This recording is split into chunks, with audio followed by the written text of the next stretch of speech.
Did you know that Luffy's journey starts with a whirlpool? And have you ever wondered how in the world Ivankov did not know that Dragon had a son? Also, why was Dragon in Loguetown? There are many intriguing questions around Monkey D. Dragon because he is the most mysterious character in the whole of One Piece. Even Shanks and Vegapunk revealed something, but Dragon, the most dangerous criminal, is still in the shadows. In the last chapters, another mysterious character has been revealed, the man with the burn scar. Many, including me, think that he is Dragon. I have read and watched every single scene where Dragon has appeared, and in today's video, I am going to show you all the hints and possibilities that lead us to believe that Dragon is actually the man with the burn scar. Dragon does not have any visible scars, but we have seen only his face. His body is always covered, so anything's possible. First of all, the man with the burn scar must be really strong. If he actually owns the last road Poneglyph, it must be really difficult to hide from the pirates, but it seems he manages to do that somehow. He even manages to hide himself well because he is known by his scar, yet no one has ever seen his face, so he's very good at hiding. You can't just own the road Poneglyph if you're not very strong. Kid and Luffy managed to steal Big Mom's Poneglyph, then they got Kaido's Poneglyph, and we know how strong those former Yonkos are. Will Oda reveal a new strong character out of nowhere? I don't think so. Powerful, mysterious, good at hiding, and can create whirlpools with his powers. Everything suits Dragon so far. I believe that Dragon works alone and no one, not even his closest friends, know about his second life. We don't have many Dragon scenes, but even from what we've seen, there are a few where he is seen acting alone. For example, when he saved Sabo or when he went to Loguetown. Ivankov is one of his closest friends, if not the closest, but even Ivankov did not know that Dragon had a son. He did not know where Dragon was from either, but Ivankov knows Dragon long enough to notice that Dragon always faces towards the same direction no matter where he is. Even Dragon did not notice that, and later when Ivankov asked if Dragon's home was in that direction, he told him to not be so inquisitive about his past. Although the two of them are close, Dragon still shares very little personal information with him and does not like Eva trying to pry into his history, so it won't be surprising if even Ivankov knows nothing about the man with the burn scar. A similar thing is shown when one of the revolutionaries explained to Dragon who Monkey D. Luffy was. I want you to understand that these hints are just hints and logical connections, but there are too many of them. That's why I recommend you watch this video till the end to not miss any of them. Before we talk about why Dragon has one of the road Poneglyphs, let's talk about the second chapter of One Piece. Luffy's journey starts with a whirlpool, and I am sure this is not just a coincidence. There may be two reasons behind this. If the man marked by flames has the final Poneglyph, Luffy has to find him, and it will happen around the end of his journey. So Luffy's journey started with a whirlpool and will end with it as well. The second reason is Oda's famous foreshadowings. Why was Dragon in Loguetown? To see Luffy? Of course not. He did not even meet him. To save him then? How did he know that Luffy would be in danger in Loguetown? Or why didn't he save him at Marineford or Sabaody? I think the only explanation is that Dragon followed Luffy until he reached the Grand Line. He was observing and testing his abilities from the start, and he tested whether Luffy was ready to start his journey with a small whirlpool. Some of you may say that if Luffy had drowned, Dragon would not be able to save him, because he's a devil fruit user as well, but remember that he could save drowning Sabo. Some theories suggest that Mihawk is a secret revolutionary, and if it's true, then it could be the reason why he went from the Grand Line to Baratie. Oda does everything for a reason. He would not draw the first pages of the story without a meaning. I always wondered why it started with the whirlpool, but I think now we found some connections. In my previous video, I explained how Dragon can create whirlpools, but I will explain again. Whirlpools form when heavy winds cause water to travel in different directions, and most likely Dragon has the wind or weather fruit. While at the Goa Kingdom in Loguetown, strong blasts of wind have occurred in close proximity to Dragon, which have helped him to accomplish his objectives in both places. Also, Dragon attended Goldie Roger's execution. It started to rain after Roger was executed, while according to Smoker's recollection, it was supposed to be a sunny and muggy day. The culprit for this weather change is easy to figure out. We will talk about Roger and Dragon's connections soon. Another hint is in the chapter 440. At the end of this chapter, Dragon says that the day will come when he and Luffy will meet. I'm sure there's some reason behind it because they could just meet in Loguetown as well. Also, Dragon is not waiting for Luffy to achieve something. He is all about freedom, so Dragon will be happy as far as Luffy lives freely. He won't go to his son after he accomplishes something. By that sentence, he meant that if Luffy wants to become the Pirate King, he has to gather all the road Poneglyphs, and as far as Dragon, aka the man with the burn scar, has the last road Poneglyph, they will have to meet for sure. Now let's talk about Dragon, Roger, and how Dragon got the road Poneglyph. In chapter 0, during Roger's execution, we see several notorious pirates present in Loguetown like Shanks, Buggy, Don Flamingo, Mihawk, Mori, Arya,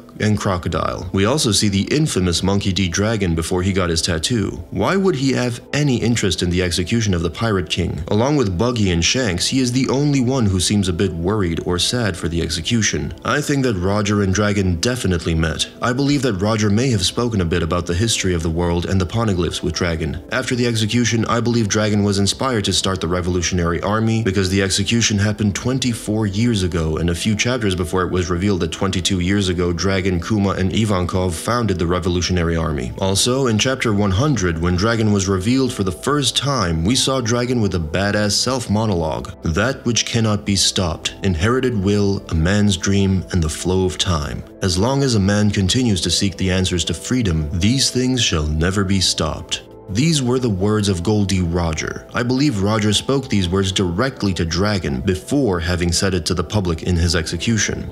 Inherited will. I believe Roger may have told Dragon about the lineage of the D, just like he told Whitebeard about it. A man's dream. I believe this is a reference to what the Roger pirates learned about the ancient kingdom and the will of their leader, Joy Boy. The flow of time. It has been 800 years since the fall of the ancient kingdom and the end of the Void Century. Only time will bring these things together in motion. Although I don't think Dragon knew the entirety of the Void Century as Roger, Rayleigh, and others did, I believe Dragon's learning of the will of D set out on a mission to overthrow the world government and their injustice to bring it true justice and freedom. We don't know how Roger got all the Poneglyphs, but he could keep one, just like Big Mom and Kaido. Don't forget that Roger had a giant dragon egg on Oro Jackson. If he had one, he couldn't just leave it somewhere, and he couldn't give it to other pirates either. I believe Roger had huge respect for Dragon, his rival's son, because despite Dragon's father being a marine, he chose his own free way of living. Also, Dragon was not a pirate, so he would not use it. Before his execution, he asked Garp to look after his son. Garp kept it a secret. Roger also left the road Poneglyph to Dragon, and of course, a mysterious man like Dragon keeps it as well. Now, of course, none of this is fact, but there are a lot of logical connections and hints, and I don't think it's just a series of coincidences. It is not known how Dragon could have gotten a scar, but Dragon and Akainu have a very bad relationship. Akainu hates him way too much. Also, having a magma devil fruit says something, and if Akainu knows that Dragon is the man with the scar, he won't say anything about the owner of the road Poneglyph. Write down in the comments what you think about this theory. Like this video if you enjoyed it, and subscribe for more videos.